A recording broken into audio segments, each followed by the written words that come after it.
is ready to serve you and your family for your dine-in experience and takeout services. To ensure everyone's safety and comfort, Team Mezcla has taken further steps in maintaining a clean and sanitized area for you and your family while dining in. For more information, please call 479-2652 or 479-2653. Mezcla Chamorro Fusion Bistro, a true taste of Guam. Are you fed up with those long bank lines?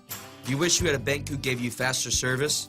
Well, by enrolling in Bank Pacific's new mobile app, you don't even need to wait in line. But even if you do want to come down in person, we're more than happy to see your smiling face, as long as you have a mask.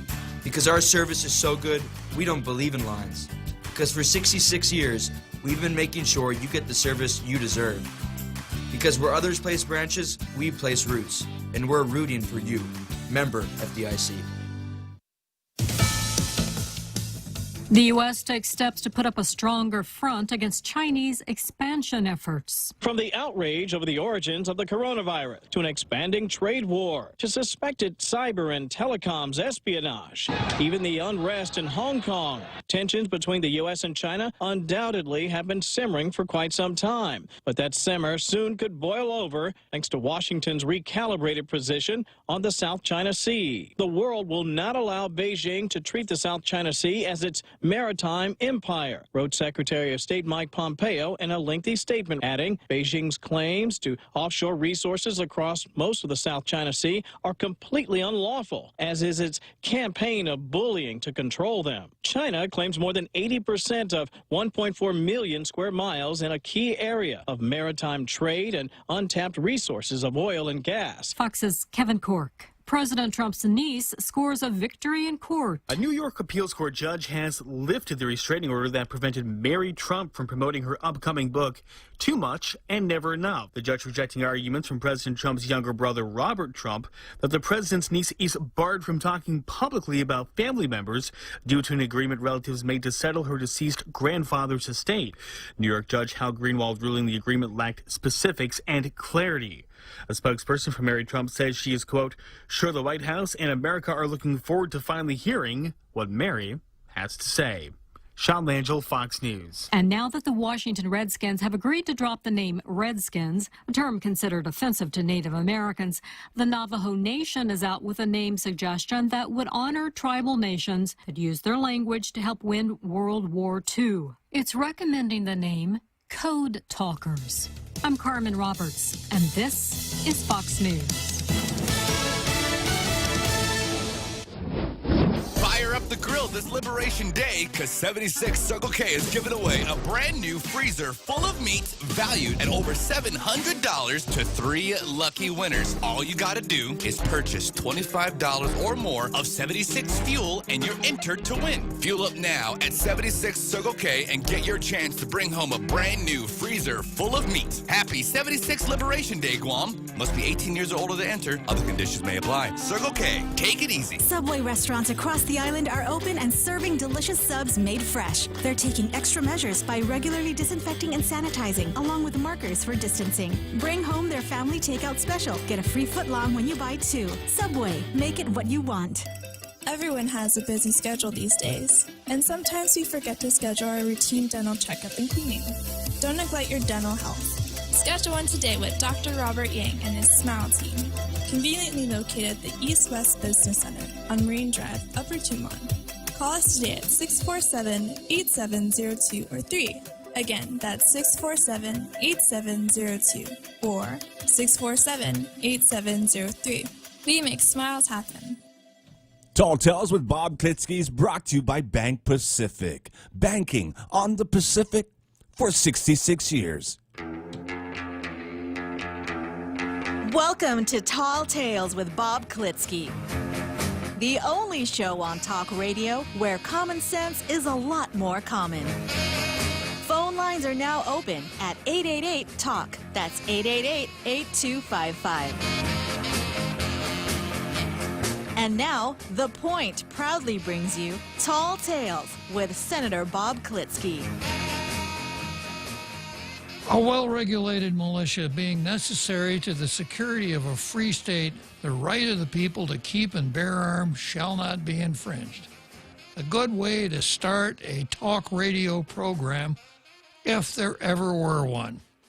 especially this one, where I pay a lot of attention to the Bill of Rights, the United States Constitution, the conservative and libertarian approach to politics and related subjects.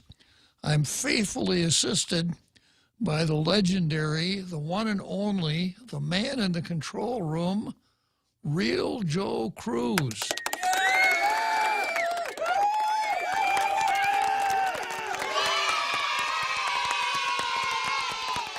Who is also the person that pushes the buttons that causes the sound effects to go out over the air. Very well done, Real Joe Cruz. Thank you, sir. I humbly ask you, sir. Thank you.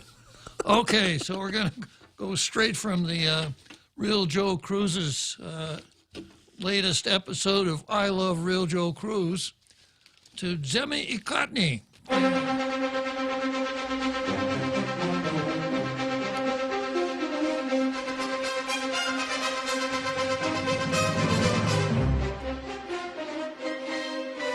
And for first-time listeners, Zemi Ikotny is my backwards bilingual play on words, press the meat, which translates into meet the press. So that's what we do.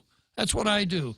I take a look at the editorial pages of both our daily newspapers, try to find an editorial, and when I do, I evaluate it, I blue pencil it, and when I'm finished, I will give the better of the two the coveted blue star. However, the caveat is the blue star never goes by default. So in order to win a blue star, the winning newspaper has to do more than overcome non-opposition, which is pretty easy because the Daily News almost never submits a local editorial.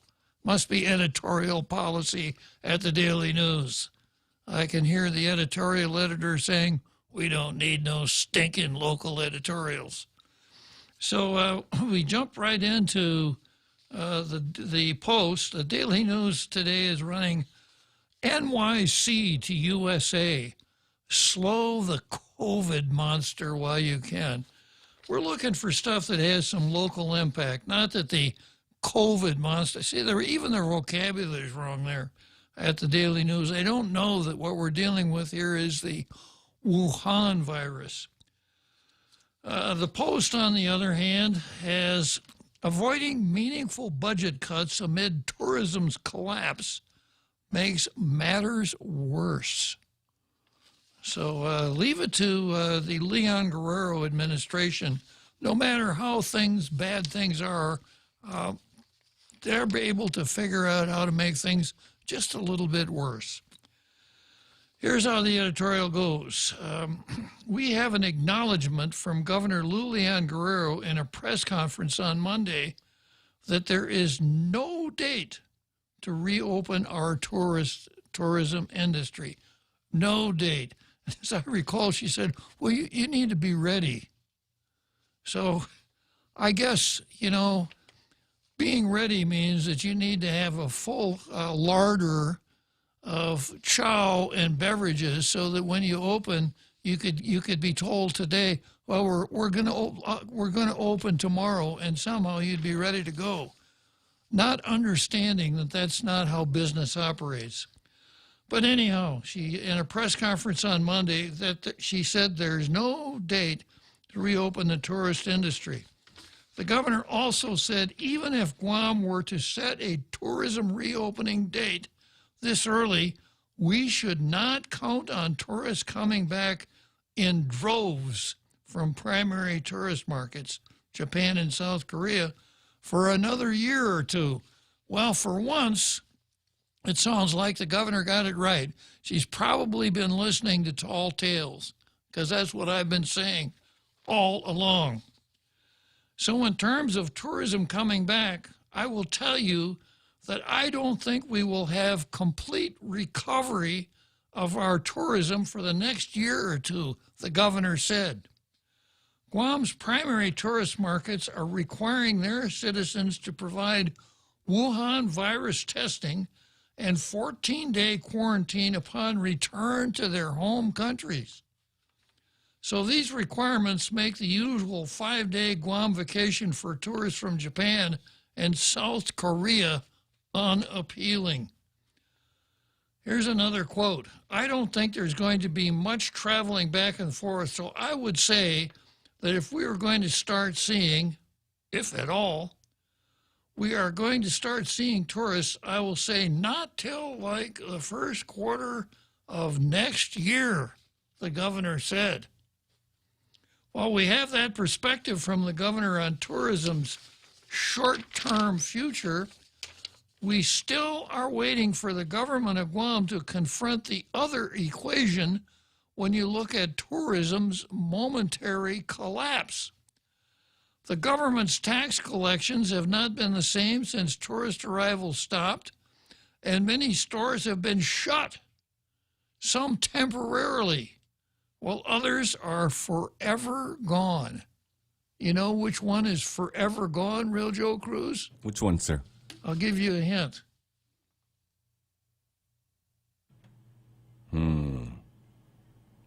20. One? Uh-huh. So which one is forever gone, Real Joe Cruz? 21, sir? Forever 21. Earth to the Real Joe Cruz. I'm still kind of shocked from them closing, sir. That's why. So Forever yeah. 21. Did you buy a lot of stuff there, Real I Joe? tried to get in, but they carded me and they said I'm way over 21. Yeah, they're kind of strict like that, aren't they? Yes, sir. Yeah, okay. So, but when we asked in the same press conference whether Gov Guam would downsize, meaning reduce its spending in expectation of lean months, we were told the local government under this administration has been austere. Well, I sure didn't notice. Improved efficiencies and hiring the right people are some of what Gov Guam has been doing, according to the governor. Yeah, like Michelle Paris at Dissed, when Dissed was closed up tight, and like Jillian Leon Guerrero at Caja, when Caja was, that was really hiring the right people. There just weren't any jobs for them. Our elected officials have so far avoided even the thought of sending out notices for a possible reduction in pay just in case that option becomes necessary.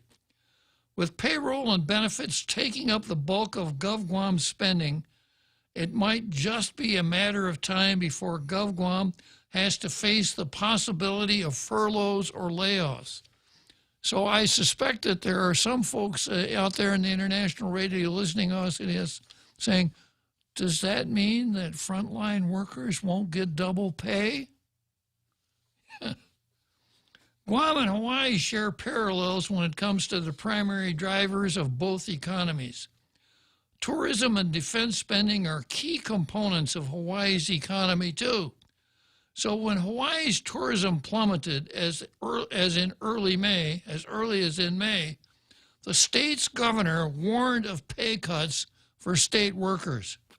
And last week, Hawaii Governor David Ige said pay cuts or furloughs for Hawaii public employees are inevitable if the federal government does not provide additional Wuhan virus relief funding. Well, Gov Guam coffers have received Wuhan virus cash infusion from the federal government. CARES Act funding will soon decrease, and the current Congress has not shown enthusiasm for another massive bailout plan for states and territories. The Washington Post has reported. In the private sector, federal cash relief for taxpayers and small businesses will probably be used up in the next few months. The unemployment benefits for Guam workers will be reduced to $345 a week from more than $900 beginning next month. It's puzzling that Gov Guam does not want to talk about a plan for possible furloughs. The sooner Gov Guam lays out scenarios for meaningful budget cuts, and a budget that adjusts to pandemic-era revenues, the better it will be for its workers, their family, and us and the private sector. It's better to lay out a worst-case scenario and end up with a better outcome. It's worse when our local government gives us false optimism, even when the reality of a prolonged, gloomy economy is sinking in.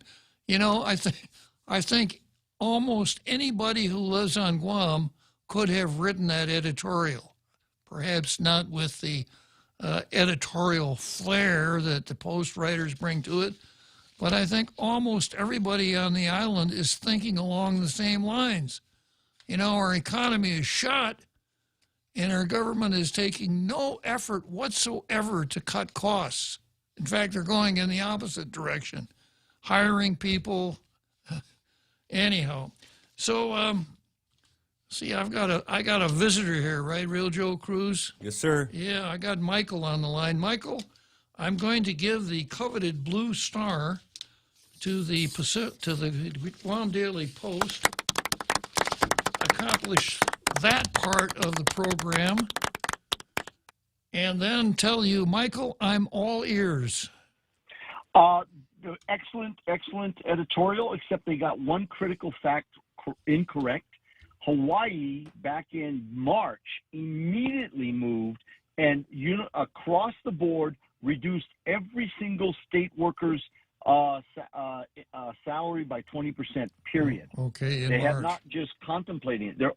They did that because I have a relative who works for the state of Hawaii, and she immediately received a 20% reduction in pay. Wow, okay. I mean, even Saipan has moved to reduce the thing. So Guam, this is only, I mean, we are in total denial. When you wreck our number one industry, when 60% of the people are unemployed and the government has not done a single thing to curb spending, it's just going to hit that much worse in the next few months. And the way the government has been getting by has been by basically ignoring the requirements of the federal handout. We're living on federal handouts. That's all we've been doing. And remember, next year, in addition to no taxes coming in, there's a provision in the CARE Act that provides for businesses and entrepreneurs or whoever suffered losses last year can now apply and retroactively they can go back, I believe, 2 years and demand back their taxes that they paid over the last 2 years. Wow. Yeah. And the government should be shoring up money. And the problem is the money that the federal government gave them came with specific requirements. And the government of Guam has taken a very, very aggressive stance on how they feel what COVID-related costs are. And their attitude is, well, a reduction in revenues is a COVID-related cost. And I don't think the federal government's going to agree on that. That's how our airport's been surviving. Airports had no revenue now for 6 months, and they've been using this grant that was supposed to be for COVID-incurred costs, such as hiring additional personnel to screen people, buying scanners and stuff like that. And they have hardly spent any of it on that, and it's been spent on all pre-existing expenses that were, I mean, it's just like the same thing that happened with Minneapolis, where they asked the federal government. The federal government said, no, those are all on you. That's not part of COVID. Interesting points, Michael. Yeah, I have a sneaking suspicion that's more than just a suspicion. There's going to be one very hard day of reckoning in the not too distant future. Well, you know, I mean, GovGuam workers have traditionally had 50% higher wages than similar work in the private sector. They have also very, very generous benefits and work rules. And it's ironic that those people are the least to suffer, and the ones who actually earn the money on Guam are suffering. And we now have a two-class system. Those who have a steady paycheck, at least today, everybody's going to lose their steady paycheck eventually, and those who don't have a steady paycheck and are relying on handouts at this point. Well, at least we're not hearing all of the hurry the hurried efforts to pay some of those favored ones double pay because they had to actually go to work and do the work they'd been hired for. Yeah, well, in some cases, like for instance, someone told me, I mean, just as hearsay, rumors all over the island, but like DOE, you know how you have substitute teachers, Right. and you only pay a substitute teacher when you call him or her or it. I think the correct word is they. If there's only one, it's they. Okay, they. So when you call they up, you only pay them when you call them they up. And apparently DOE turned around and said, okay, all you substitute teachers, in addition to no school, we're going to pay you as if you're working full time. Oh. And then, of course, you used to be an educator. Can you imagine telling your students, I'm going to see you 6 days a month, Really? and we're going to call that an education? Really? Yeah, we seem to be concentrating on all of the things that we're not going to do. You know, we're a democratic society, but we're not going to have a primary election, and education is our top priority, but we're only going to go to school 2 days out of the week. However, on the other hand, we've got plenty of money to run the government of Guam. Oh, yeah. Well, the schools have become a joke. They become food distribution centers. Yeah, you're right, Michael. We're just going to throw food at people. That's their education. And make them wait in line for a long, long time. I just hope that everybody remembers this come November. Because remember, all of this could disappear overnight if 8 people got enough spine to challenge the governor and say, Governor, tell us, what is the exit plan? I've been asking this question now. What criteria exists? I mean, she declared an emergency based on 22,000 deaths. Okay? They didn't show up. Hardly any deaths. Hardly any. She went and closed down all the clinics in anticipation of hospitalizations by the hundreds and hundreds. That never occurred. What has to not occur in order for us to say, okay, this is over? Good points, Michael. All right. Well, have a good show. Yeah, well, thanks to you. Thank you for helping me kick it off today, Michael. Always a pleasure talking to you. I hope it has a lively discussion. Thank you, Senator. Okay. Bye. All right. So that was Michael. Michael always makes pretty good sense, usually from a commercial vision or a point of view, which is really what it's all about. It's not about government. It's about business. And if business doesn't thrive, none of us thrive. Okay, let's go to the card next. And this is what I have on the card. I've got Janella versus, as you were, Troy versus Janella, Tina versus Emergency, Luis Borja Munia versus Unemployment, the Chick versus the Road. Maybe it's about cockfighting. I've got Cops versus Ray Gibson. You sat in on that this morning, Real Joe Cruz. Did I, sir? Well, you may have not. Allegedly, sir. Yeah, allegedly. You allegedly were at the scene of the crime this morning. I have to speak to my counsel, sir. Really? Okay, and then we've got Chamorro Self-Determination versus Fear, which has been on the card for a couple days. We've got Mayo versus the Probation Services Division of the court. And then we've got Democrats versus Trump, which sounds kind of like, well, yeah, do you really need to say that? But you'll see when I get there. Okay, as far as Janella versus Troy, I don't have my count. I think we're up to about 56 days now since since the Paco pronouncement announcing that Crystal Paco did not have to apologize for muting microphones and cutting off reporters mid-sentence. And the Paco pronouncement issued by Crystal Paco San Augustine, formerly known as Crystal Paco, also said that such a thing will never happen again. Well, so far, it has not happened. We're keeping an eye on it. And then Tina Rose Munia Barnes has not spotted an emergency sufficient for her to call the legislature into special session and waive public hearing requirements, said you did it a week ago so that we could take James W. Moylan's bill to the floor today. And then we have Luis Bora-Muña versus unemployment. And we are not aware of Luis applying for any of these other unemployment or ex gratia type payments. But we could rest assured on this, that if she did, and if she were wrong, it would be a genuine mistake. A genuine mistake. That's one of those things, Real Joe Cruz, that's kind of living in my ear. Just like Karen Marsh Titano is living in Malfunction's head, right? Okay. And then we get to the chicken versus the road. So here's a statement from Donald Trump. I've been told by many sources, good sources, they're very good sources, that the chicken crossed the road. All the fake news wants to do is write nasty things about the road.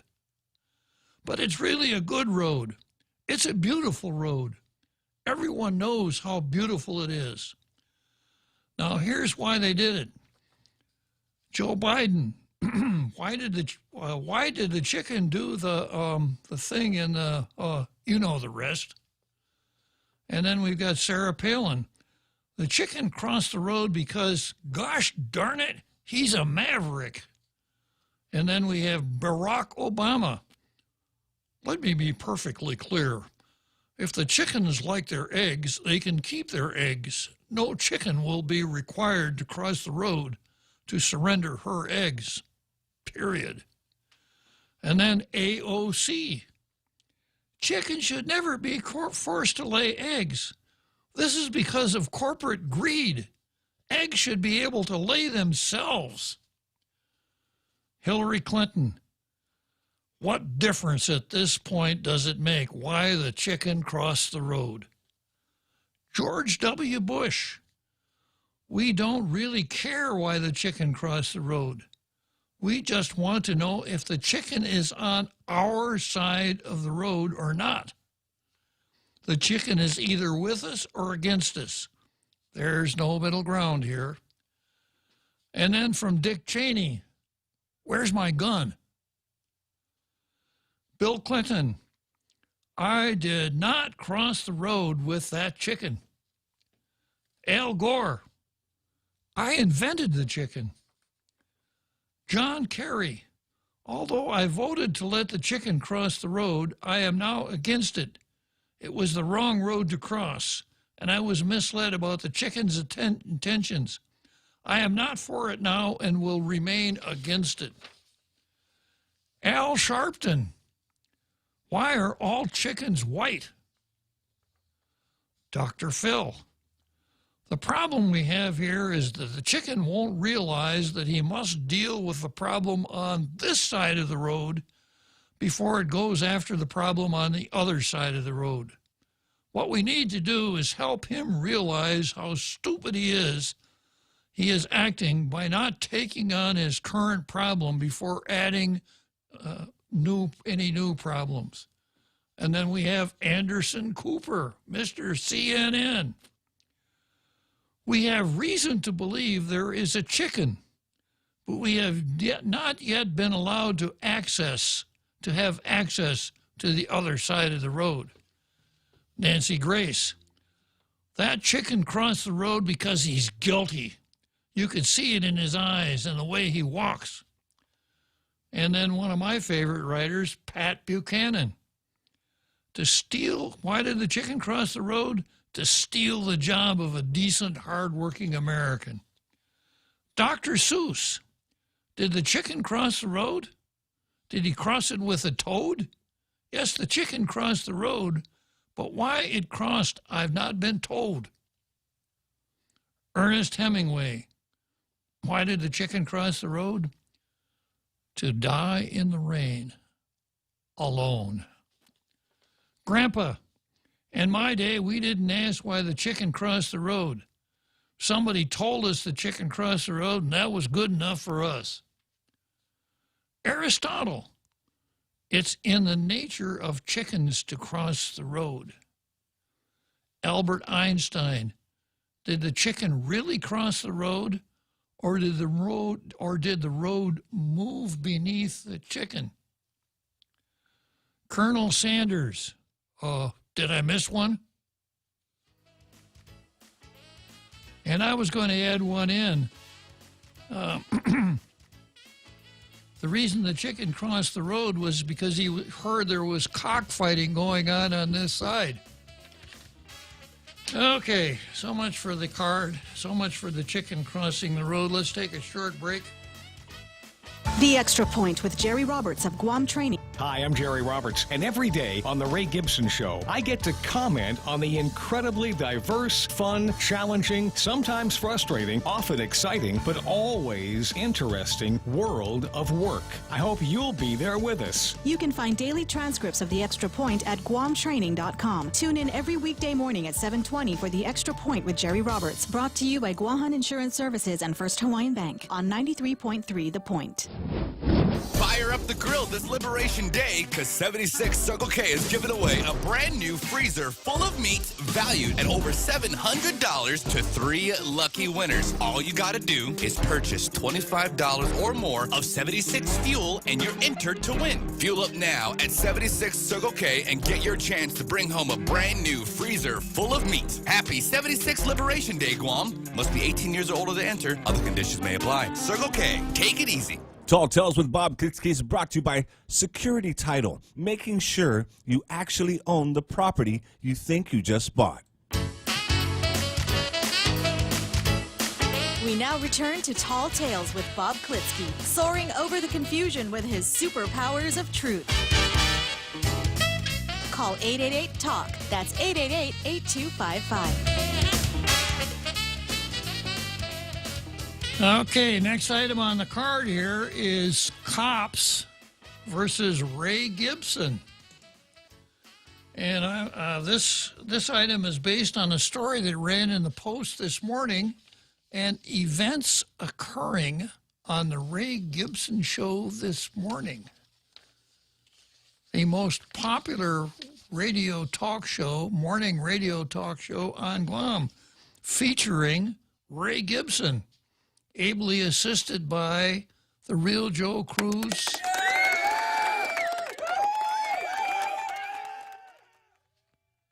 Yeah, that one, the real Joe Cruz AM. Very good, real Joe Cruz. Okay, and here's how the story in the Post goes. 2 returning Guam residents who were quarantined in a Guam hotel after they arrived on Thursday are pleading for the government of Guam to allow them to take a test to show whether they have the virus that causes Wuhan virus. And here's a quote from Matthew Murphy. "Just give us the test." He said he's been told there's neither a shortage of tests on island nor a shortage of nurses to administer the test. He said there are 2 nurses who take the quarantine traveler's temperature every morning in quarantine, I think is what he means. Can't they give us the test? He's told, however, that he has to wait 10 days after his arrival date to get the test. That makes no sense to me, he told the Post. He said another passenger who was with them at the Bayview Hotel had the test conducted and left the facility within days of their arrival. Okay. Here we go again, Guam Daily Post. Politically correct. A passenger, their arrival. I can't even get any information on what my options are, Murphy said.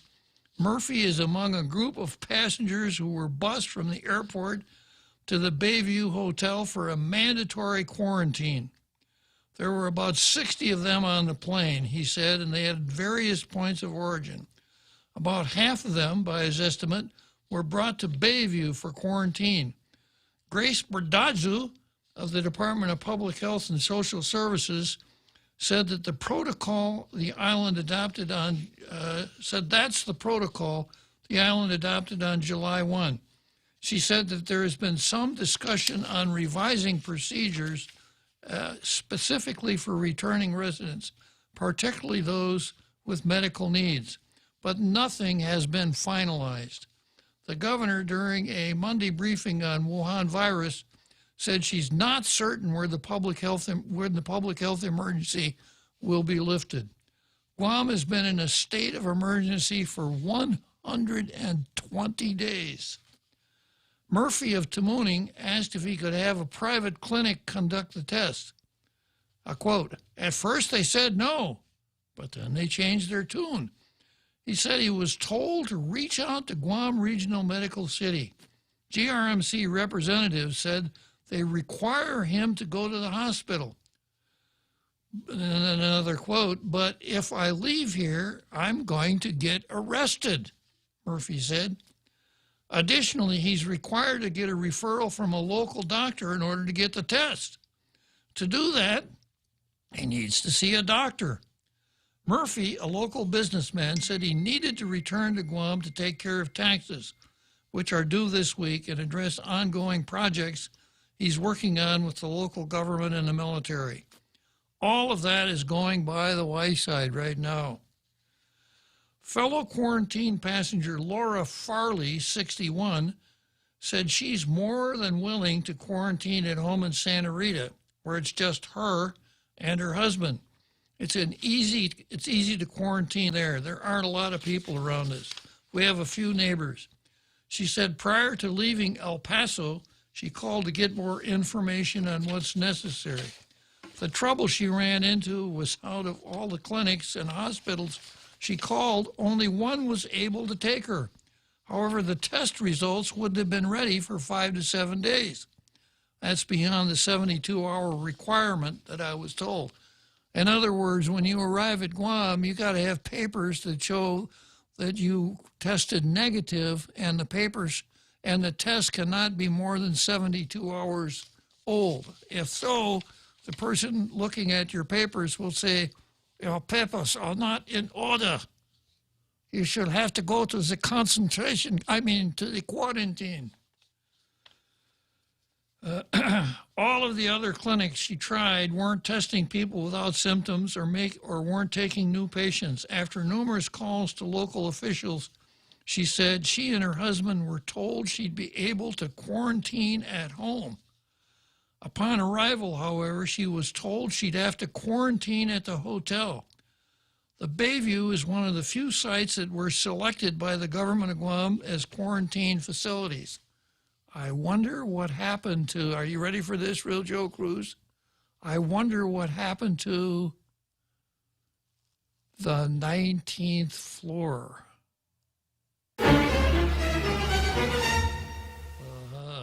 Very good.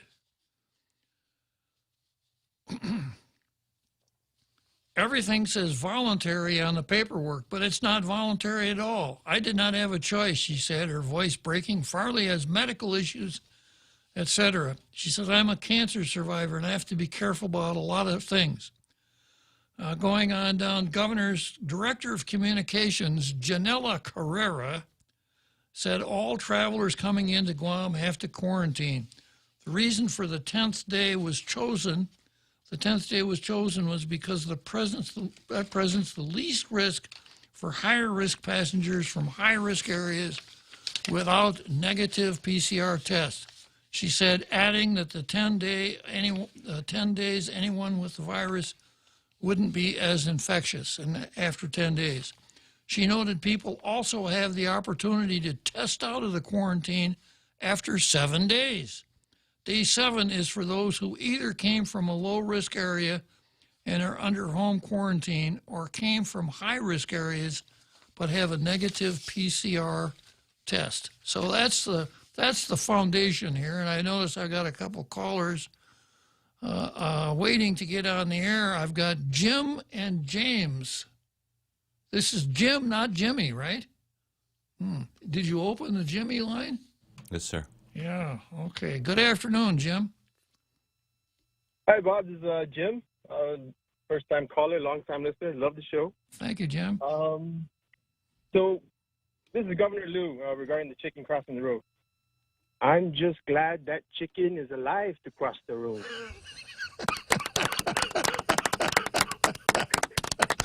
Very good. Very good, Jim. Thank you very much for sharing that one. Mr. Bob, thank you. Have a good one. Thank you, sir. Okay, so, okay, and then we have James. Good afternoon, James. Afternoon, Bob. Oh, well, this is our James. Okay. Yeah. Well, I've kind of purposely gotten burnt out over the last week or so of all of the controversial news. We'll just put it that way. So it sounds like that the quarantine requirements have changed again. You're not able to quarantine at home. You have to go back into this mandatory thing. Is that right? Yeah, that's right. And I've talked to a couple people who left the mainland under one set of rules, and then while they're literally in the air, the rules change. Yeah. Well, I mean, this whole thing is set up as the classic catch-22. You can't get there from here. You have to go back to where you started and try to go a totally different direction. Right. Because if you leave California, if you went to a doctor who would see you literally 45 minutes before you got on the plane or had to be at the airport, and you had a negative test result, by the time you got to Honolulu with all of the delays and, quote unquote, due to circumstances beyond anyone's control, by the time you got to Guam, certainly by the time you would be able to return back to Saipan, your test has already expired. Okay, so they've created the classic catch-22 situation here. They're flying by the seat of their pants, okay? And the bottom line, the end game is that this is a violation not only of our rights, but this is, how far does the idiocracy really go? When is our elected officials that are supposed to be educated adults that have common sense, when are they going to notify the governor, I'm sorry, but we're dropping this? If you look at the number of the mortality rate that we have, little less the actual number of cases that we have, pandemics and even epidemics are not based on the number of people that have something. It's based on mortality rate. You can look that up at cdc.org. And even with the mortality rate that we have stateside right now, which is dropping, if not, I believe a few days ago they said it was steady state, but then I think they said it dropped again. We don't have the mortality rate to go along with this. Okay, if you test positive and you're a little croupy for a few days and you get over it, and there's really not any problem with the mortality rate, then technically right now, I don't even know if we still qualify as quote-unquote being in a pandemic according to the CDC guidelines for the mortality that we have. When is somebody going to put their foot down and say, no more of this? Do we really need to start the recall petitions, not just for the governor, but also for our members of the legislature that are not acting in good faith for the people of the territory? James, if one of the 15 were to draft a resolution saying, relying on the section of the code that said 8 members of the legislature can end the emergency, if one were to draft it and introduce it, it might create enough conversation and enough friction to cause things to start to move. But there isn't even one person down there that has the cojones. Well, I can't say that anymore.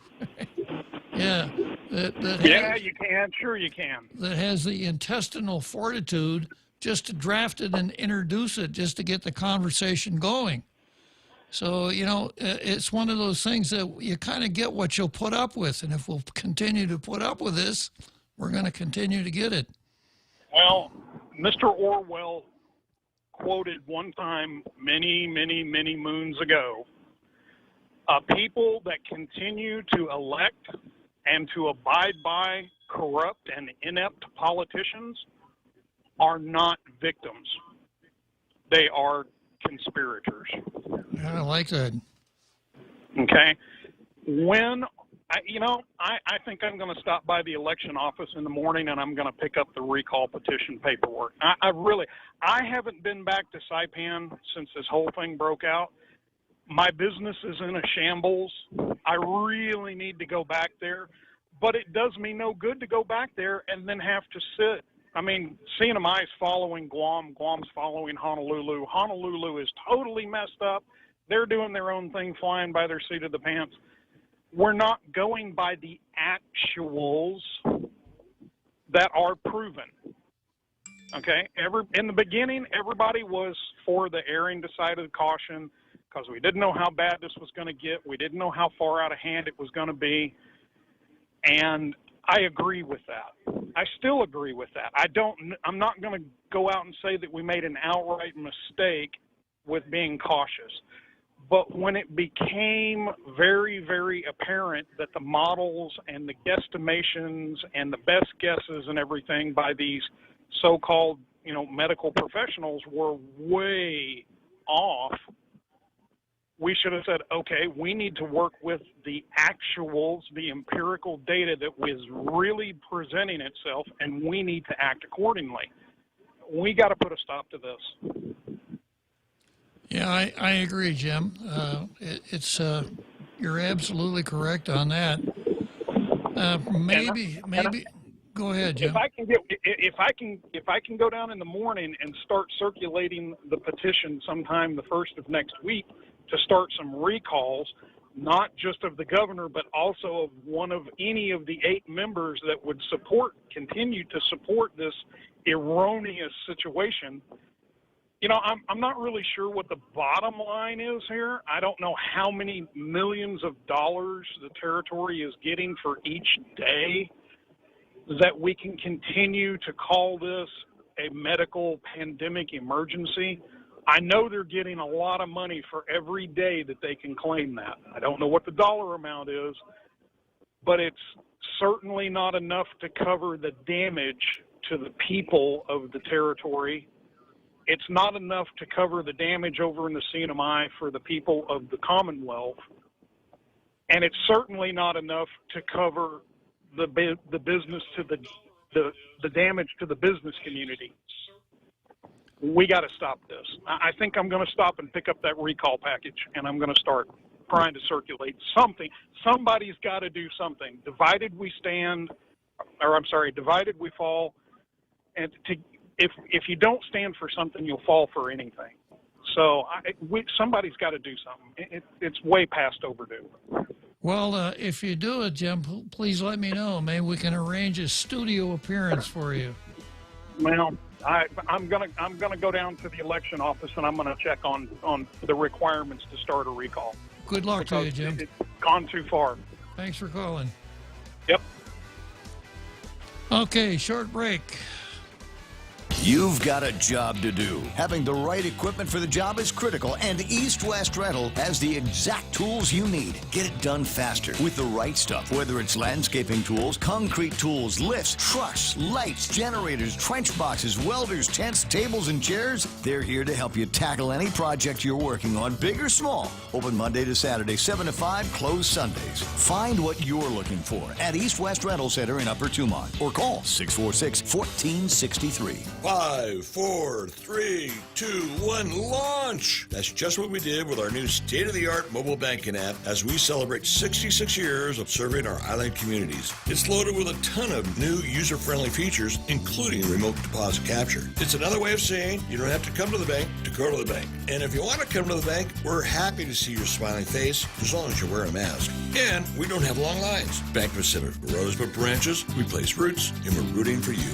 Member FDIC. Tall Tales with Bob Klitzkie is brought to you by Mezcla Chamorro Fusion Bistro. They are open in Agotnia and ready for dine-in, takeout, and delivery services from Monday through Saturday, 11 a.m. to 2 p.m. and 5 p.m. to 9 p.m. Call them now at 479-2652 and get your Mezcla fix today.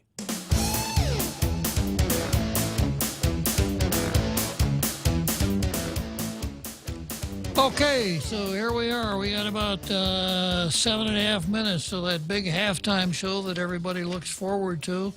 So I kind of laid the foundation here concerning cops versus Ray Gibson, and it all revolves around the quarantine of Matt Murphy and the write-up in today's Post. Well, if you're asking the question, whatever happened to Matt Murphy?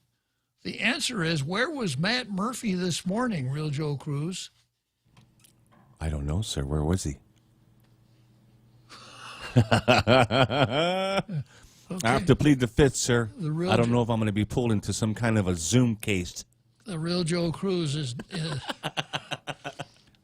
Real Joe Cruz is looking for plausible denial here. Actually, he did show up here, sir. Yeah, and he was an in-studio guest. There's video of it. Uh-huh. Yeah, check us out on The Point on Facebook Live. And what exactly did he say other than what I covered here in the story? Do you remember? He said he couldn't stand the conditions he was living in. Nobody would talk to him. He was getting no response from the phone numbers that he was told to call.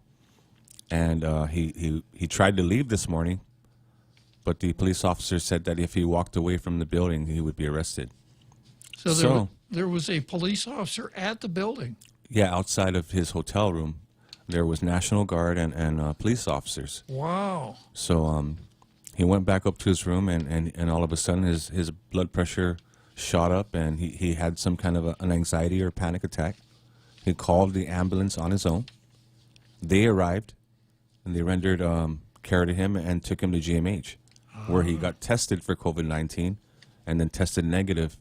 And once he was given the paperwork confirming the test, he split, and he came over here. Uh-huh. In the ambulance. As far as I know, that's how it occurred. Not in the ambulance. I think he came here on his own. He said he rode a Korean taxi. Wow. Okay, so we've discovered a new paradigm then. If you are quarantined, if you are caught up in the Wuhan virus quarantine, and you're staying anywhere but the 19th floor, special rules for the 19th floor, what you must do is call an ambulance to take you to, didn't he go to GRMC?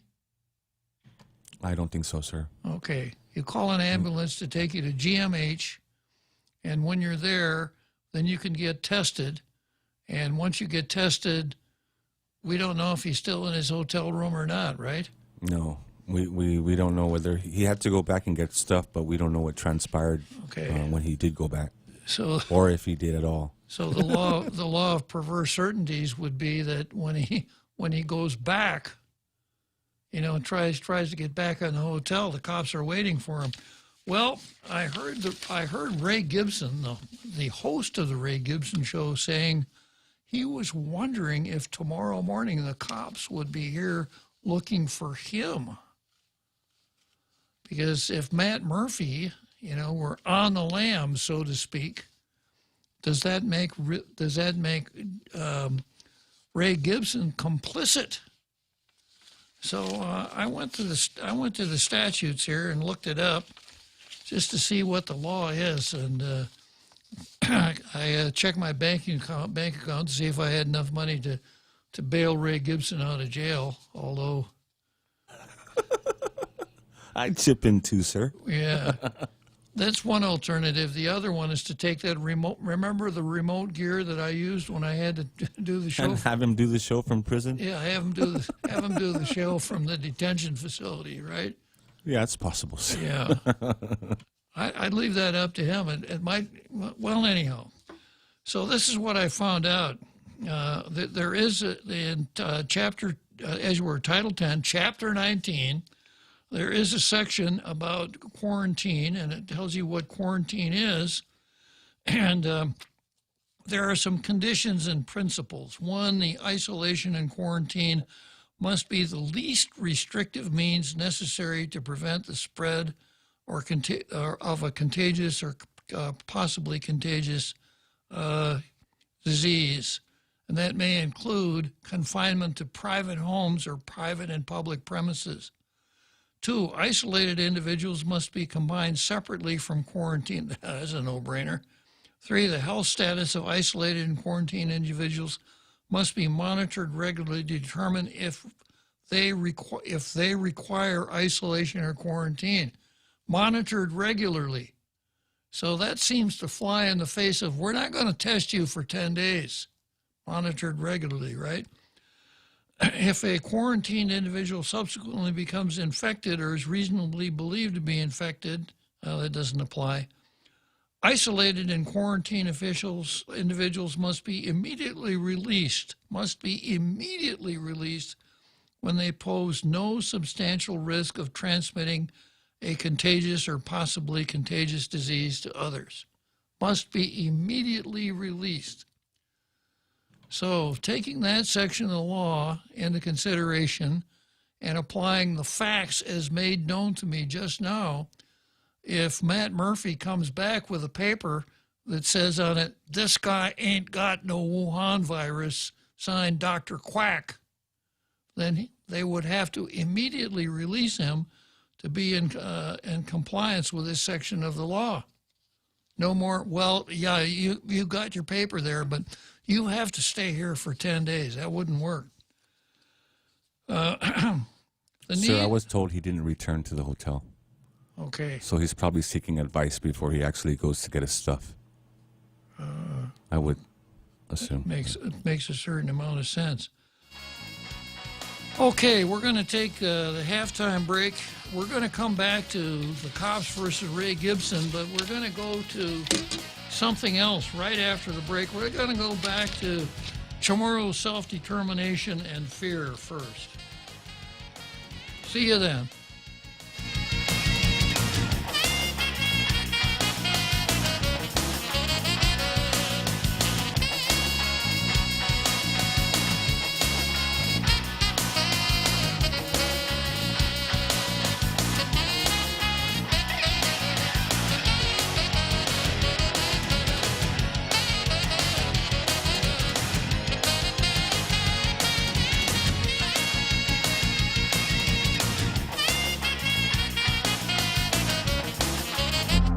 The Point is KUSG, Hagåtña, Guam, 93.3 FM and 104.3 HD3.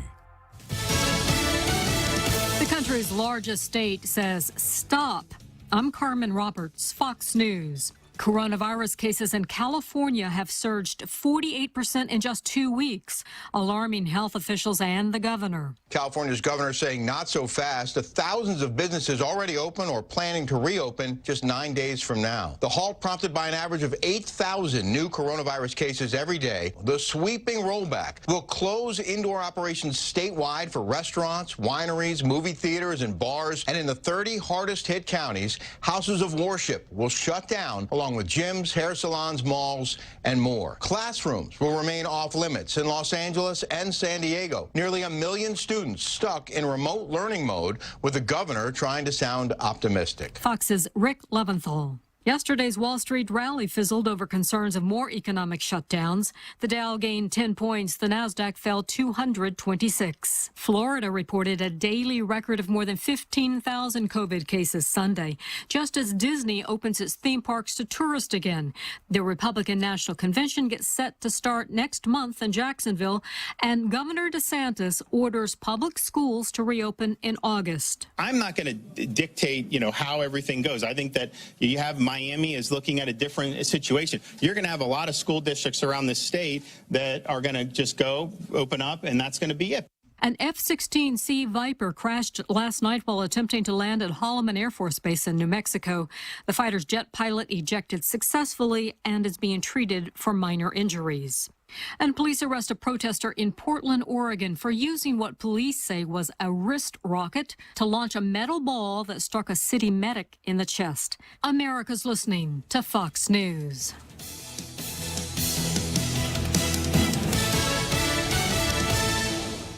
Are you fed up with those long bank lines?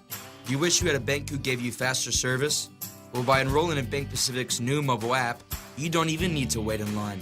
But even if you do want to come down in person, we're more than happy to see your smiling face, as long as you have a mask.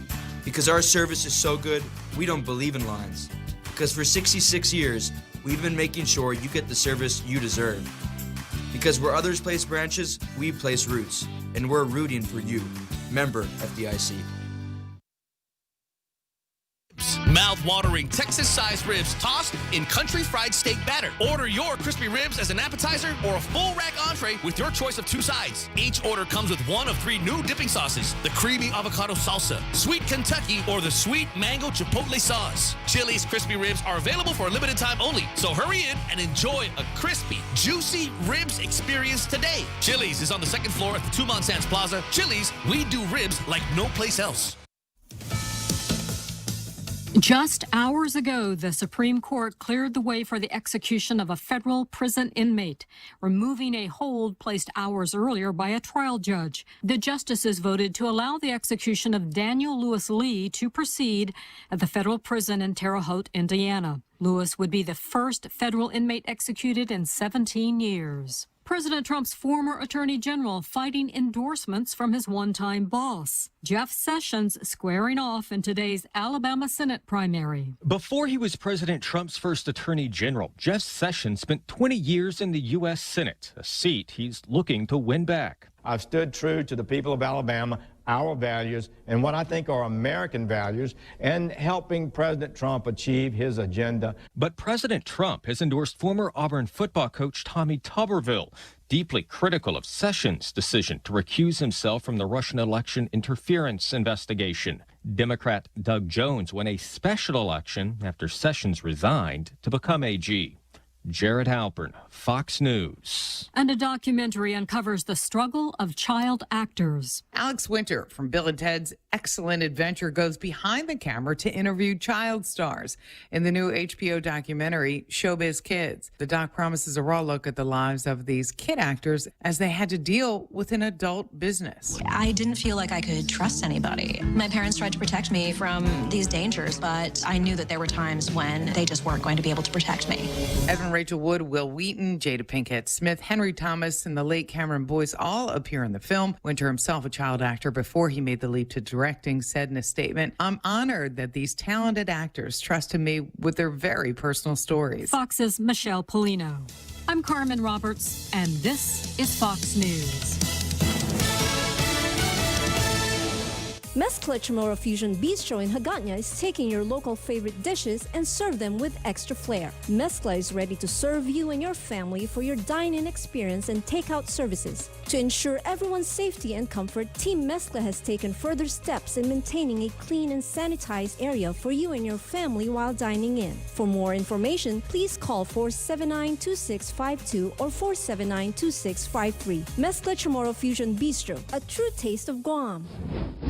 Fire up the grill this Liberation Day because 76 Circle K is giving away a brand new freezer full of meat valued at over $700 to 3 lucky winners. All you got to do is purchase $25 or more of 76 fuel and you're entered to win. Fuel up now at 76 Circle K and get your chance to bring home a brand new freezer full of meat. Happy 76 Liberation Day, Guam. Must be 18 years or older to enter. Other conditions may apply. Circle K, take it easy. Are you or a loved one in need of wheelchair transportation? Do you have a medical appointment or family event you don't want to miss? At Access Medical Transport, they offer wheelchair accessible service 24 hours a day, 7 days a week. Available at your convenience, let them help you get to your destination. To learn more about their wheelchair transportation service, contact them today, 646-6970. At Access Medical Transport, they treat their patients like family. Thank you, and be safe, Guam. Tall Tales with Bob Klitzkie is brought to you by Bank Pacific. Banking on the Pacific for 66 years.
So here we are, big halftime show, tall tales, marching bands, drill teams, cheerleaders.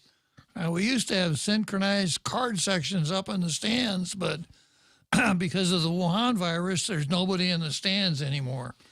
So here we are, the second half of Tall Tales, and I'm going to go to something that I've dealt with before, a column or as you were, a story in the Post called Chamorro as you were, nothing not to be feared. Chamorro self-determination and decolonization. And the point that I've made is the people who are the champions of separatism, that is separating Guam from the United States, don't convey the message that there's nothing to fear. And I'm going to expand on that a little bit right now.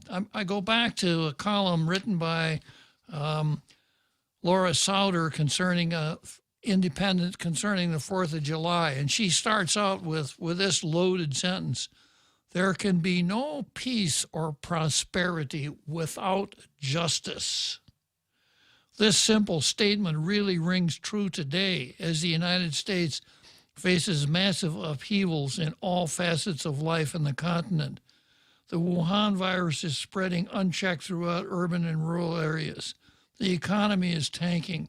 People are dying. Protests are swelling, and politicians are fighting. And then she goes on to talk about 40,000 cases of Wuhan virus that could go up to 100,000 a day.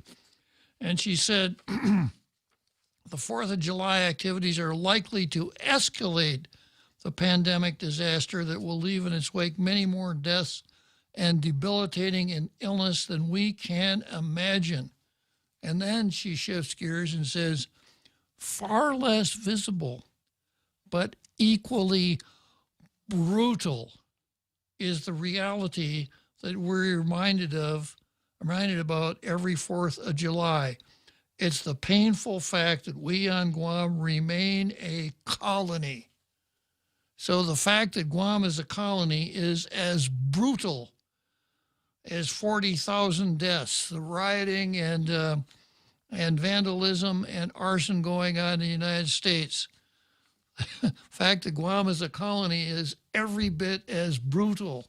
Now, that kind of language, the use of that word brutal, is not one that's very adept at allaying fears. And then we go to that column itself, the story itself, not to be feared, Chamorro self-determination and decolonization. And at the end of the column, we have this language. Okay. Many in the community recoil when hearing the word, quote, decolonization, associating it with many negative things and primarily with an isolating independence from the world. This is not true. The Finogi Coalition plans to join other education efforts in the community to bring about more awareness of this issue so that more people realize there is little to fear from decolonization. So I'm going to ask the real Joe Cruz to play a video that came to us that shows, one of the education techniques used by one of these groups in the Finogi Coalition. Go ahead, real Joe Cruz, roll it.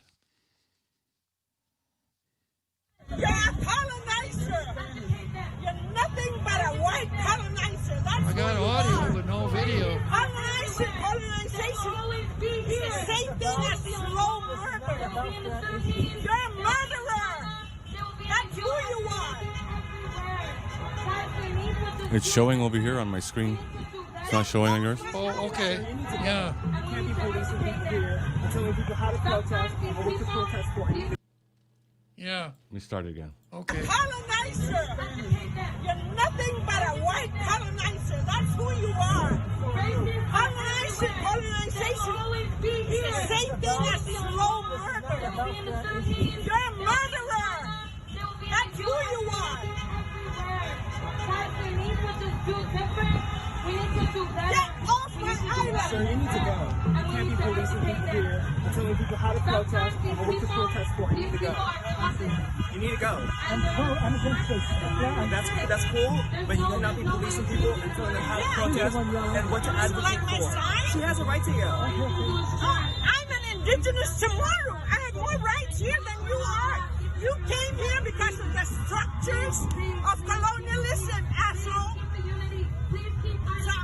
Tayo mamalaw how sige juju ni tano di tau how waho bini tau waho bini manahoga waho short na dai juju bini hago taza na short mo bini what's on you you need to leave. You need to go. Please. You need to get out of here. Please pause this. Get out of here. Please, this is not your place. When I get a chance, go. Please. Thank you. Thank you, pause this. Please leave. No, you think what? What happened, ma'am? Oh, he confronted me. What did he He's say? telling me I shouldn't be here. I support Black Lives Matter. It's part of the colonialistic systemic racism. And I came here to support these people. He's a white man that has come here. And he continues the legacy of colonialism. He continues to fight people, individuals, my goodness. I'm a former senator. I authored the Commission on Decolonization. Karoho. Ay, mamalo. We are proud of you, Auntie. Si Diyos mangasi. He's safe.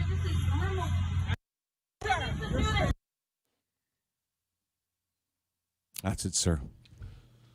Okay, well, there you have it. Oh, she's a former senator. She is a former senator, and she says she wrote the Commission on Decolonization Law. Oh, now we know. Uh-huh. So many in the community recoil when they hearing the word decolonization, right? Let's see, they're going to do some educational efforts so that more people realize there is little to fear from decolonization. Well, that seems scary. A little scary, sir. So, You know, one picture is worth 1,000 words, right? Yes, sir. So this was the demonstration at the NICTAM's main gate. Was it on the 4th of July, just a couple weeks ago? And this was Protehe, Litexin, and the usual suspects out there. So I think, you know, if you watched it and you were able to understand what she said, I don't know that this column, this article in the papers, that, you know, there's nothing to fear here. Now, I'm not afraid of a woman who's acting like this one. I think I could probably secure my own physical safety. But if she is emblematic of the attitude of the separatists, it kind of lets us know exactly who and what we're dealing with. So anyhow, I thought that added a lot to the discourse here. See, I guess I got a phone call. I wonder if it's the senator. It's not the senator. Yeah, okay. Because if it were, I'd have to hold my turn the volume down away from my ears. Hey, R. James, you're riding the Ferris wheel again, huh? I'm on the merry-go-round for ride number 2 today, Bob. Okay. Correct me if I'm wrong. I mean, for the question of decolonization, I think pretty much everyone with a reasonable education kind of knows what road that would go down. But correct me if I'm wrong, and I want to say it was the Harvard School of, human studies or social, no, it wasn't social, it was human studies. Anyway, anthropology, I believe, maybe. But correct me if I'm wrong, but is it not generally accepted and has been printed in numerous research white papers that the last true 100% Chamorro died in like 1898? I could be wrong. Yeah, I think what I've read. I think, James, I think you're much later. I think it was much earlier in time. If you're talking about someone whose DNA traced straight back to the pre-Hispanic Chamorros without any other DNA, it goes way, way back. Yeah. Right. Okay. So what's all the rhetoric, and that's exactly what it is rhetoric, spin, and hyperbole about being a true indigenous Chamorro? Because there's, to my knowledge, there's not any true indigenous Chamorros left. They've been dead for long over 100 years, maybe even longer. Now, if we decolonize, that changes everything, okay? And it could be on various different levels. It just depends on how it goes. I mean, we could be a freely associated state like the freely associated territories. I don't like to interrupt, but I got to interrupt you here, James. No problem. We can't be a freely associated state because we might not be able to. No, we can't. That's possible. No, it's legally impossible. The United States, the United States could only enter into a treaty with a sovereign, and the territory of Guam is not sovereign. Right. So Guam would have to become independent and then enter into. So I mean, it's just a waste of breath to talk about free association. It really is, because it goes down the road of independence. Do you really want to be independent and totally 100%?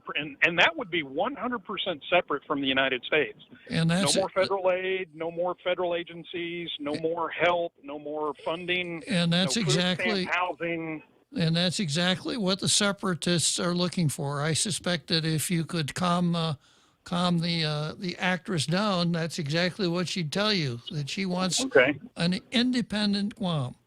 So this whole thing about self-determination is just a sham.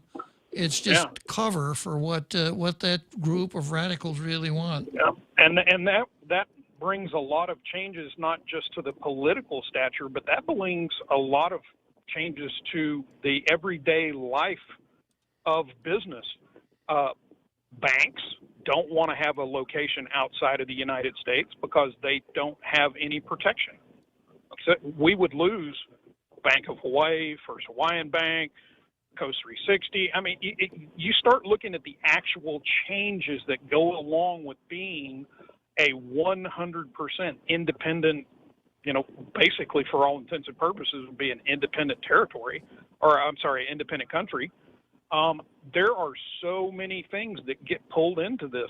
That means that everyone who's born here would no longer be a U.S. citizen, would not be able to travel to the United States. Half of your family would be able to go to Hawaii or Sinai and visit the other half of the family, or go to the States and visit family in Seattle.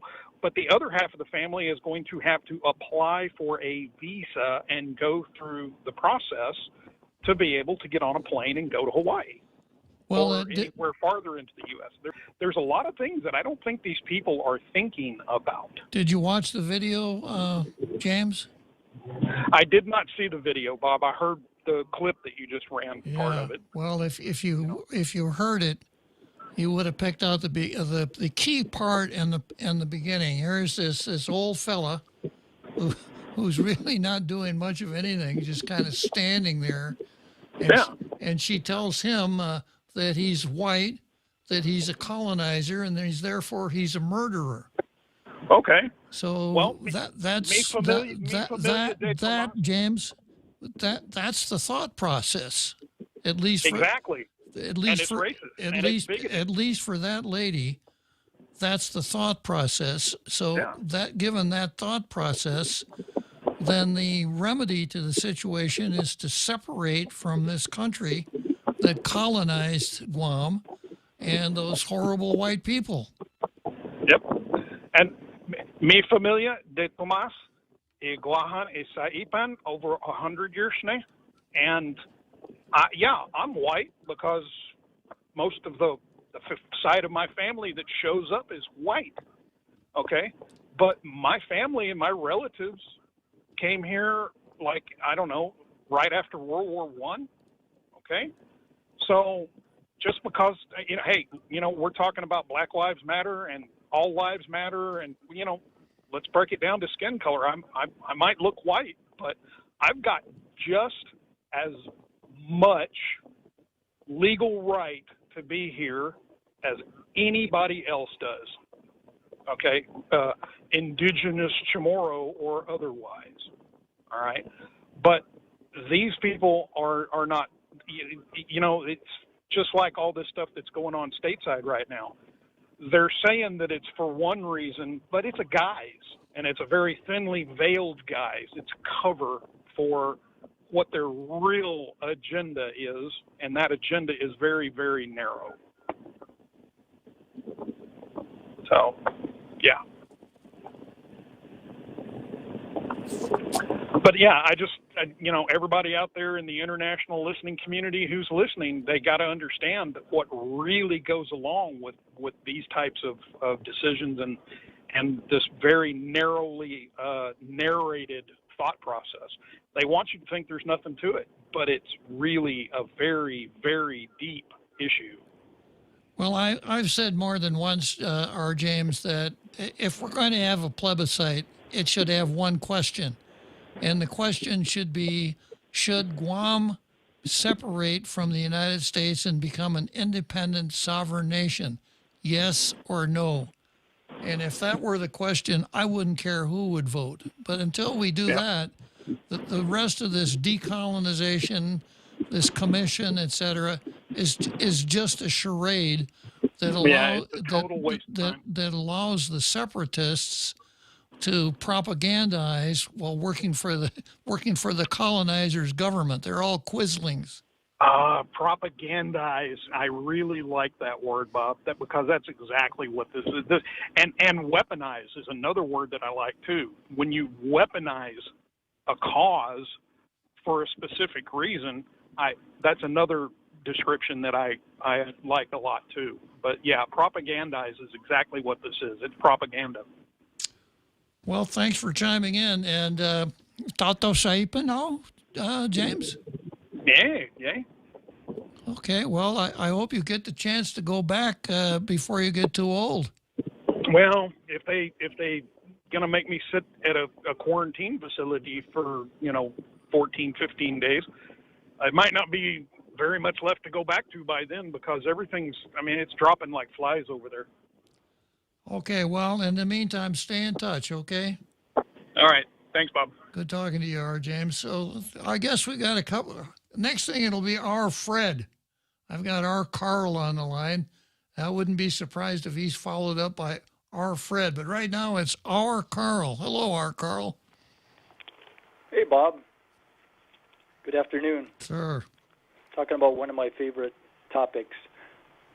Yeah, I noticed a long time ago, maybe more than 2 years ago, that what was happening, and it's just accelerating little by little. I heard a lady over a couple of years ago called into local talk radio, and local lady, and she seemed to sound like, not like a teenager, but she was, maybe 30, 40, maybe even 50. But she used the term white male patriarchy. Oh, yeah. There you go. Which I found really ironic. It's like, am I on a college campus or something? Mm-hmm. This is weird. And all these telltale signs tell you where this goes back to. All of this stuff, this multiculturalist division and hatred of white people, hatred of America, hatred of the military, hatred of capitalism, and anything to do with Western civilization. It all goes back to the campuses. And from the campuses, it started where, Carl? Oh, and the Frankfurt School. Yeah. So it's all Frankfurt School, Antonio Gramsci, critical studies.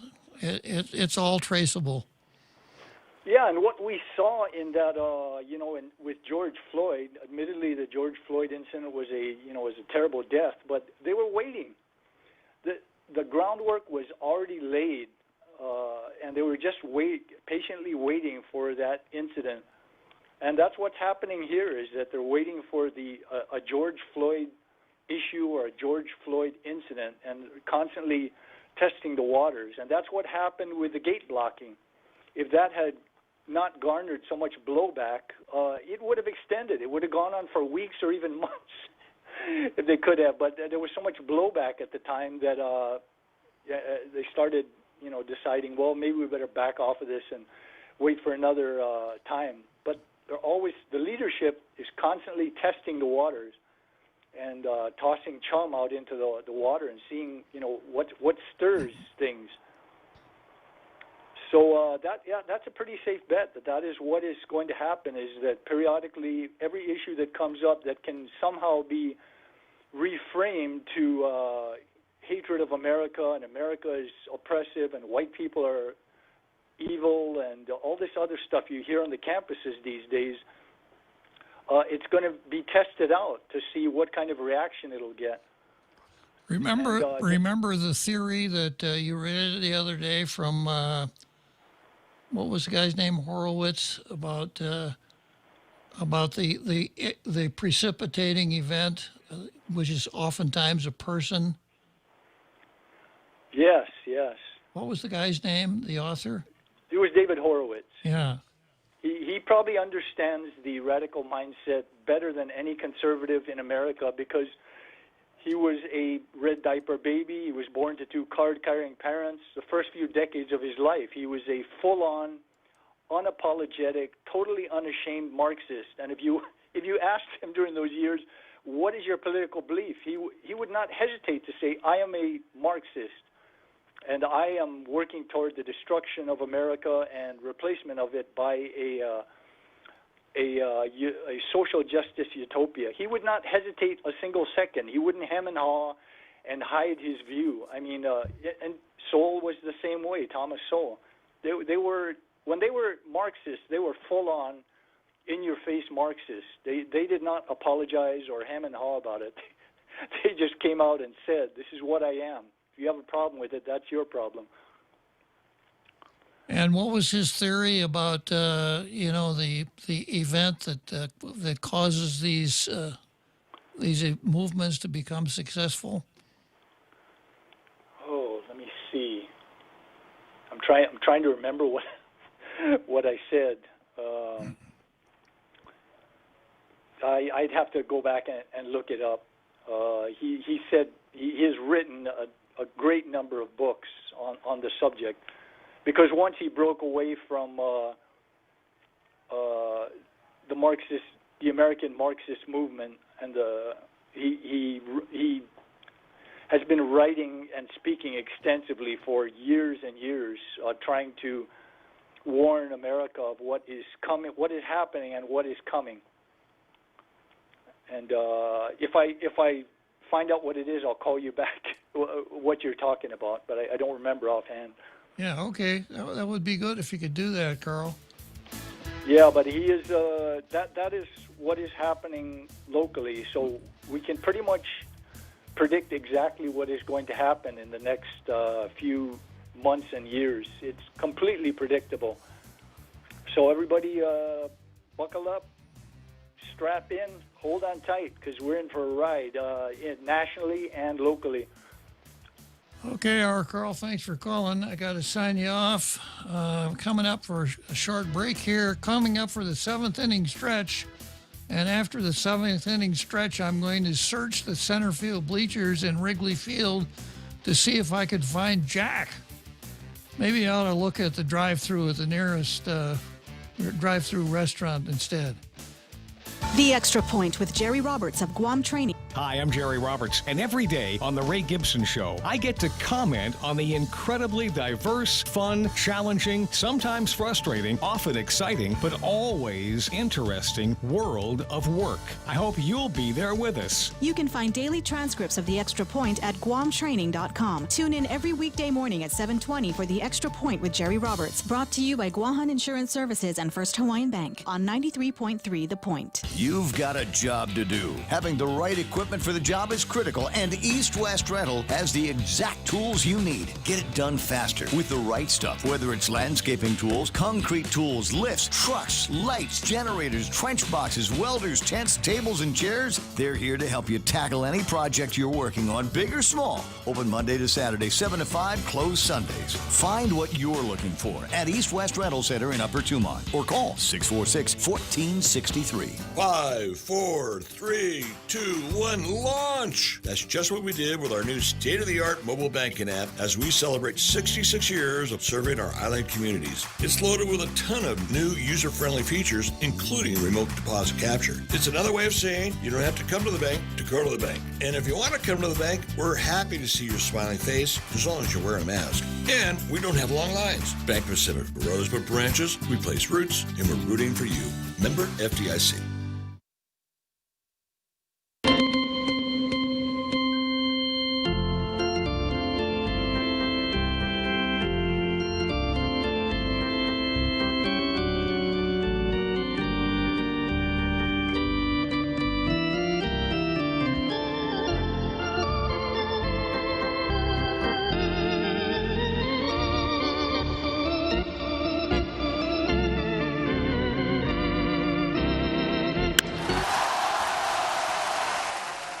So here we are, center field bleachers, Wrigley Field, Chicago. And from the center field bleachers, I can look over the wall.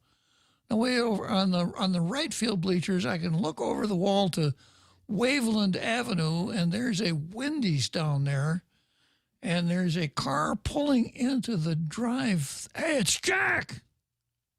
Yeah. How you doing, Jack? How you doing, Bob? How was your 4th of July? Couldn't have been better. Did you get your dinner order, Jack? I mean, your supper? No, I worked the early shift, so I got home just waking up, gonna get ready for my next shift here. Okay. So yeah, I was listening there to Estee Lauder Souder there, and I gotta tell you, I really don't like the smell of that conversation she was having with that poor guy. Yeah. And maybe Ray should give her a show. Call it Louder with Souder.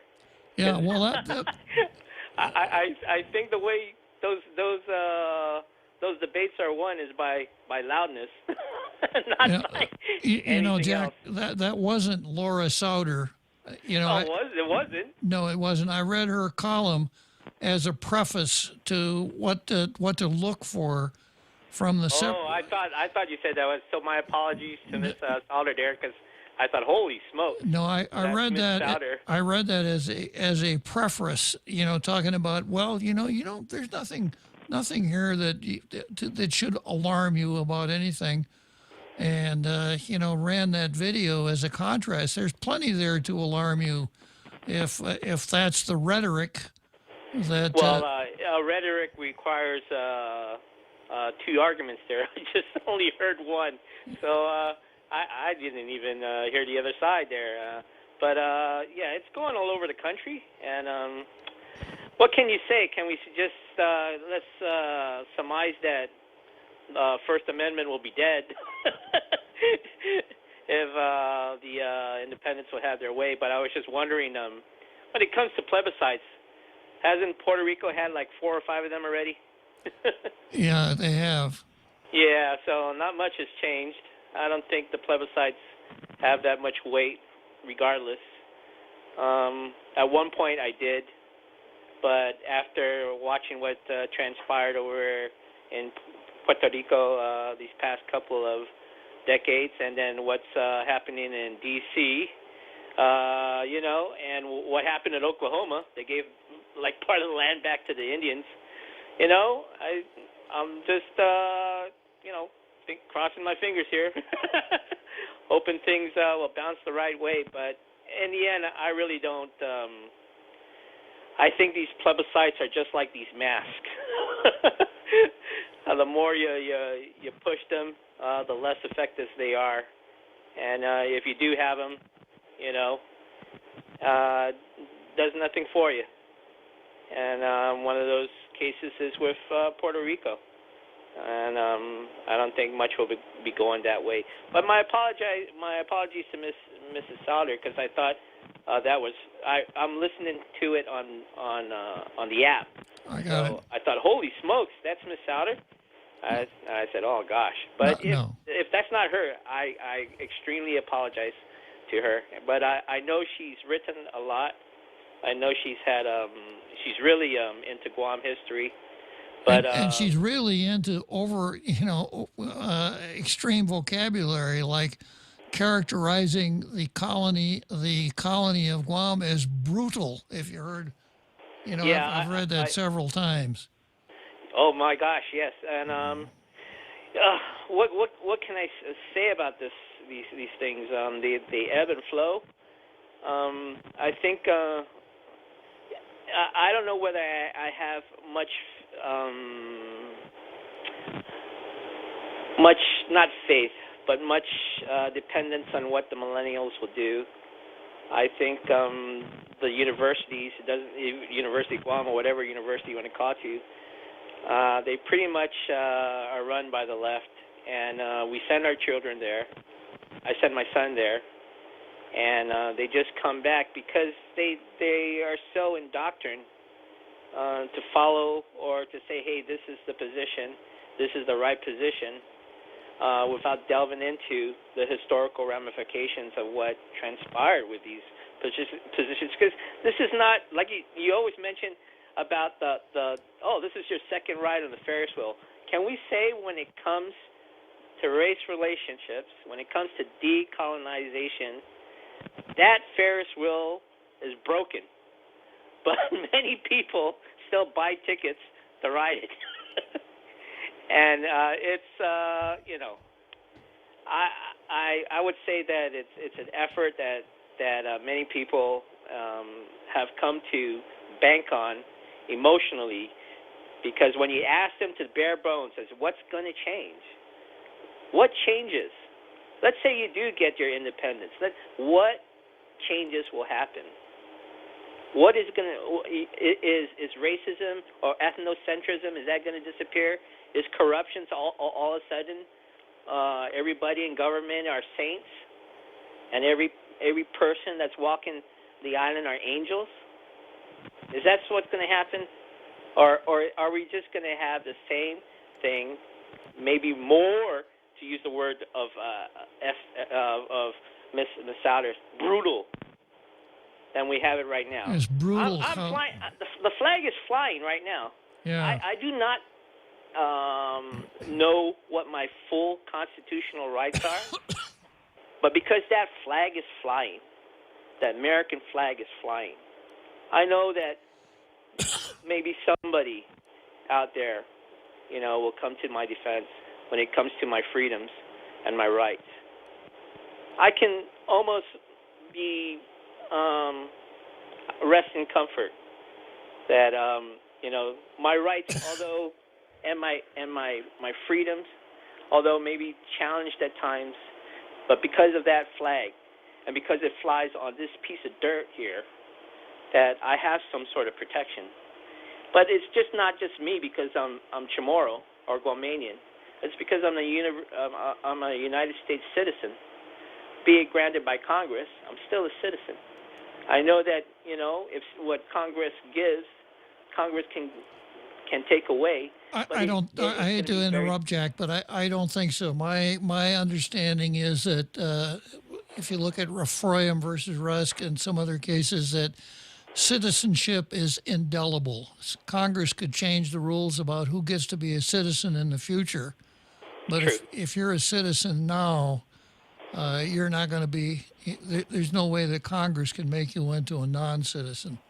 Yeah, that's what I meant. That in the future, yeah, you're right. It can't. But that's what I meant to refer. That in the future, Congress can change the game, move the goalposts, if you want to say that, or even change the game completely. Yeah. But because that flag flies over this piece of dirt, I can't be an uninformed citizen. But I can be worried that because there's a little bit of protection, there's a little bit I could sleep at night because that flag flies. I don't know what the protest is about. I mean, there's a lot of angry people out there. I don't know what kind of. I'll tell you what it's about. As they were clearing the land out there to build Camp Blas, they discovered some pottery shards, little pieces of broken pottery. So the programmatic agreement says that when they find things like that, it's to be gathered and stored, and the U.S. has provided $10 million to build a facility at the university to store these things for whatever purpose. So they were demonstrating because instead of allowing people to go in and examine the pottery shards in place, they were collected and put somewhere else. That's really something to get your anger up about, isn't it? Well, if they're going to be a repository, I'm all for that. I think, can I make an analogy here? Just like this Wuhan virus, right? They say many people are catching it. There are many deaths. But when you look at it closely, you see that there's underlying causation, that maybe they didn't, that the cause of the death wasn't the Wuhan virus. It might be some underlying morbid condition that they had. I look at that pottery as that's the COVID-19, but that's not what's causing this to be upset. They're getting a serious rear end hurt here that has nothing to do with pottery, and everything to do with the core focus of your show since it started. It's about identity politics, and that lady just said it all. She said it all in that one verse. You don't deserve this to speak because you're white. So in that sort of condition, we can just say that the First Amendment is gone. The First Amendment is gone, and that's that sort of situation. And it's just amazing because I was going through yesterday. I was going through traffic down in Agana, right there where it's Chalan Santa Papa, and then the street is called Bishop Flores Street. and it's the one that's crossed between the legislature and the cathedral, and they want to install a four-way stop sign there. And the problem is that two of the stop signs right now are in blackface. So I don't understand why they're not protesting down there, because they got black. Oh, that's enough. All over the stop sign there. And the other two has been there since the old legislature when we had 21 senators. But I could tell that these signs there are political signs. Those are political signs, those stop signs there. And there's no cause for the stop signs to be put up to make it a four-way stop sign on Chalan Santo Papa. I mean, that you got the Highway 4 right there. You got a lot of traffic that goes in through Chalan Santo Papa, and there's just a little regular traffic that goes through Bishop Flores. So even our logistics here, when it comes to traffic, is politicized. So I just it just amazes me.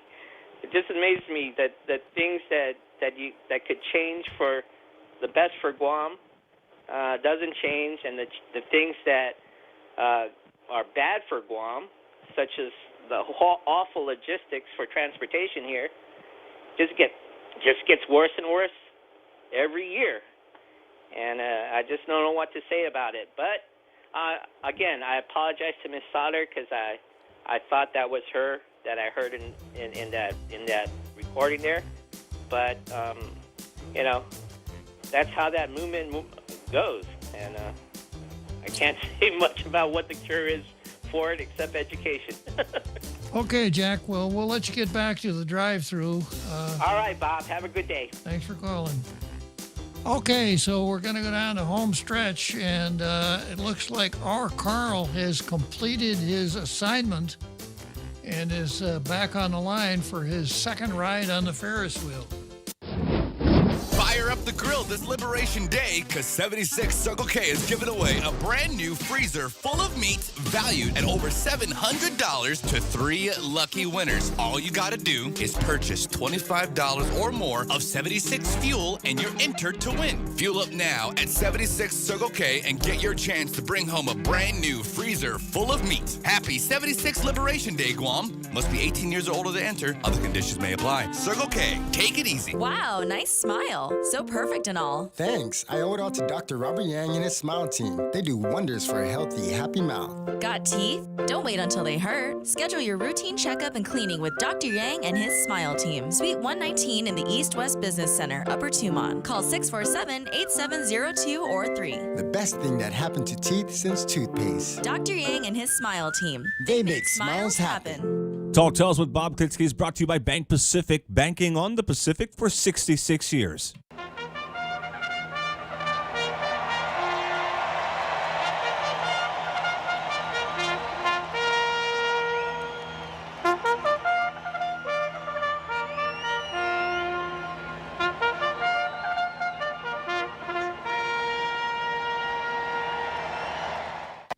So here we are, Louisville, Kentucky, the Churchill Downs, home of the Kentucky Derby, and I look out on the track and I see something that I hadn't expected to see.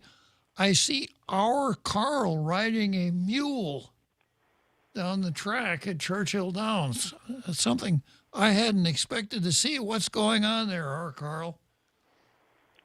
Hey, Bob. Yeah, thanks for the chance to get a second ride on the Ferris wheel. You asked the question about what I had said in a previous call-in regarding David Horowitz's comments on how these movements grow and advance. And I couldn't remember, but I went back to a booklet that I had quoted, and it jogged my memory. And Horowitz and his quote of Saul Alinsky, who is the godfather of leftist radicalism and the author of the Bible of leftist radicalism, Rules for Radicals, they say it really well. So if I could just read it, it's a brief quote. First, this is David Horowitz. Even though you are at war with the system, don't confront it as an opposing army. Join it and undermine it as a fifth column from within. To achieve this infiltration, you must work inside the system for the time being. Alinsky spells out exactly what this means. And then here's an Alinsky quote: any revolutionary change must be preceded by a passive, affirmative, non-challenging attitude toward change among the mass of our people, unquote. In other words, it is first necessary to sell the people on change itself, such as the audacity of hope and yes, we can. You do this by proposing moderate changes. And tomorrow's self-determination. Yes. You do this by proposing moderate changes which open the door to your radical agenda. Remember, once you quote of Alinsky again, remember, once you organize people around something as commonly agreed upon as pollution, then an organized people is on the move. From there, it's a short and natural step to political pollution, to Pentagon pollution. So that is why they've used intersectionality, combining various victim groups, and where their interests align, they unite as one. And that's why Black Lives Matter, a Marxist, the three founders are open Marxists. Why they invited them here, because they're a victim group and their interests align and intersect in some way. So anyway, I hope that answers the question. We see it, we're observing it now up close, Alinsky's advice being put into action right before our eyes. Okay, Carl. Well, thanks for clarifying that for us. All right, Bob, thank you very much. And as usual, interesting show. I'll keep listening. Okay. All right, so Hope Cristobal is a hard act to follow. I'll do my best, but her presentation on the video left no doubt as to where she's coming from. So I'm probably going to put that video on my blog spot, and I'll give you a link to the blog spot in case you didn't pick it up today. You could watch it at your leisure. Okay, let's see. I think I left off with, I was talking about the cops versus Ray Gibson. And I was talking about quarantine, and I've got a portion of Chapter 19, Title 10, Chapter 19, and it lays out the rules for quarantines, and it says failure to obey these rules, orders, or provisions shall constitute a misdemeanor. A misdemeanor could be as much as 1 year in the pokey, and I think it's $1,000 fine. Not something that you'd look for a birthday present.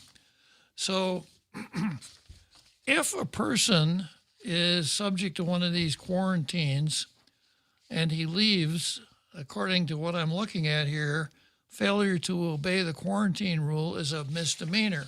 Well, what does that do to our friend Ray Gibson? Well, the key section here, the key statute, is 9 GCA 55.15, which is called hindering apprehension.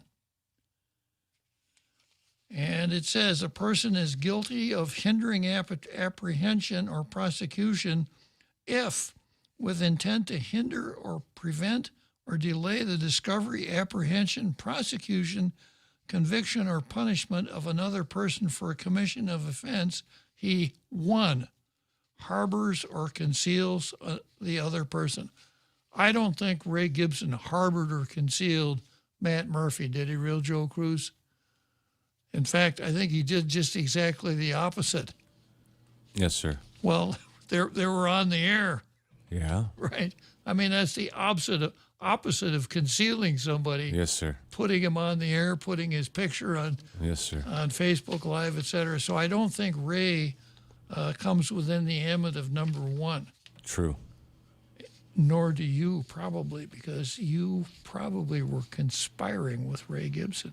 That's possible. You If do? Ray goes down, I go down, sir. We go down together. All right. And you conspire with Ray every day, don't you? Every day, sir. Yeah. 2, guilty of hindering apprehension if he provides or aids in providing a weapon. Yeah, I don't think Ray did that. Transportation, disguise, Oh, no. or other means of avoiding discovery or apprehension. Now, here's a tough one. Let's say that that Matt were here, and he said, I've got to go somewhere, but I don't have a mask. Ray says, I have an extra one here. Is that a disguise? Oh, it could be. I would think under normal circumstances it's a disguise, but given where we are now, not wearing a mask is almost a disguise. Item number 3, hindering apprehension if he conceals, alters, or apprehension or prosecution, conceals, alters, or destroys any physical evidence that might aid in the discovery, apprehension, or conviction of such person. I don't think Ray did that.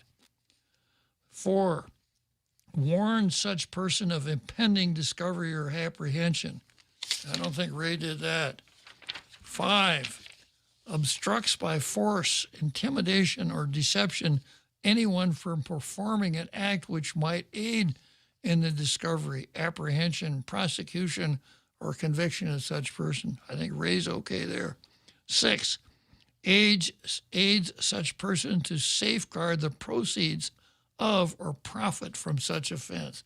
I don't think that's an issue here.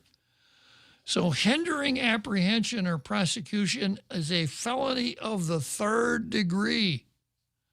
If the defendant knows that the charge made or liable to be made against the other person is a felony of the 1st or 2nd degree. Otherwise, the offense is a misdemeanor. So if Ray had, it would be a misdemeanor. Then the next kind of interesting thing is, so what happens if a person leaves the quarantine facility and that constitutes a misdemeanor? Can he be arrested? And I have the law of arrest here. And first of all, let's decide what an arrest is. An arrest is made by an actual restraint of the person or by submission to the custody of the person making the arrest. The person arrested may be subjected to such restraint as is reasonable for his arrest and detention. So what this says is that if someone saw an escapee from quarantine and said, you got to get in my car, when he gets into the car, he's been arrested. Then the next section, peace officer arresting without warrant. You can, a police officer can go before, well, we'll have to hold up on this until tomorrow, but Ray, if you're, I know you're listening, but Ray, I think you can sleep soundly. I don't think the cops can come in and arrest you tomorrow for hindering apprehension, because actually what you did by putting Matt Murphy on the air is the exact opposite of hindering. So I'll be listening tomorrow to Ray Gibson and Real Joe Cruz AM. And I would urge everybody out there in our international radio listening audience to do the same. See you tomorrow.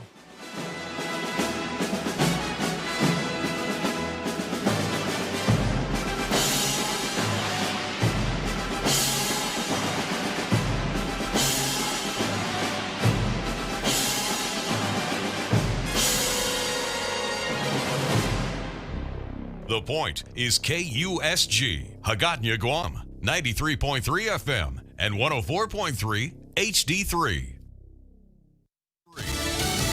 An early morning ruling from the Supreme Court. I'm Carmen Roberts, Fox News.